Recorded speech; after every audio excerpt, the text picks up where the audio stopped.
कुछ छूट दी गई है। और अब आपको सीधा ले चलते हैं जयपुर, जहां पर केंद्रीय मंत्री रामदास अठावले प्रेस वार्ता कर रहे हैं। तो वो भी मतलब कम से कम 4 करोड़ से ज़्यादा लोगों को मतलब ये मकान मिले हैं।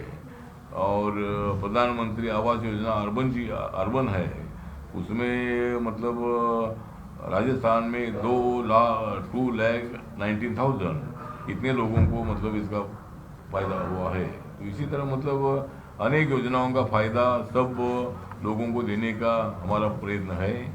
और हमारी सरकार जो है 2047 में देश को एक अच्छी जगह पहुंचाने का काम, हर आदमी के हाथ को काम, बुद्धि को काम और सब लोगों की समझ हल करने के लिए हमारी सरकार काम कर रही है। और हमें पूरा विश्वास है कि 2029 में भी हमें बहुत ही अच्छी मेजोरिटी मिलेगी। हमारे महाराष्ट्र में लाडली बहना एक योजना हमने शुरू की थी और महाराष्ट्र में 288 सीटों में से कम 237 सीटें हमारे महायुति को, एनडीए को मिली है। और जो अपोजिशन वाली जो इंडिया आघाड़ी थी उनको खाली 46 सीटें मिली है। इसी तरह मतलब जनता अभी हमारे साथ है। हमने राजस्थान, हमने हरियाणा का भी चुनाव जीता है, महाराष्ट्र का भी चुनाव हमने जीता है और हमें कोई चिंता नहीं है। हम लोगों के लिए काम कर रहे हैं।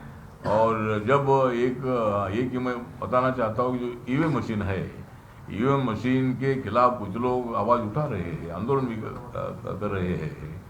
तो ईवीएम मशीन मोदी साहब ने नहीं लाई है, कांग्रेस के कार्यकाल में आई है, जब बैलेट पेपर पर बहुत टाइम लगता था, इसीलिए ईवीएम मशीन लाने का निर्णय तब हुआ था। और जो लोग हारते हैं तो बोलते हैं कि ईवीएम मशीन खराब थी, जब वो जीते तो वो ईवीएम मशीन अच्छी रहती है। जब लोकसभा में तो ईवीएम मशीन अच्छी थी, लेकिन जब हमको इतनी ज़्यादा सीटें जब मिलती है तो ईवीएम मशीन खराब होती है। तो हम अगर बैलेट पेपर पर भी निर्णय होता है तो हम उसके लिए तैयार है। अगर बैलेट पेपर पर अगर चुनाव होगा तो इससे ज़्यादा सीटें हम जीत सकते हैं, क्योंकि एक आधी मशीन खराब हो सकती है और हमको वोट मिलने वाला कांग्रेस को मिल सकता है, दूसरे पार्टी को मिल सकता है या मिल रहा होगा। तो अगर एक आधी मशीन खराब हो सकती है, तो बैलेट पेपर पर तो डायरेक्ट मतलब कोई उसमें कपड़ा नहीं होता है। तो इसी तरह हम अगर ईवीएम मशीन पर चुनाव हो रहा है, इस पे बारे में इलेक्शन कमीशन निर्णय ले, लेकिन हम अगर बैलेट पेपर पर इलेक्शन होता है तो उसके लिए भी हम तैयार हैं।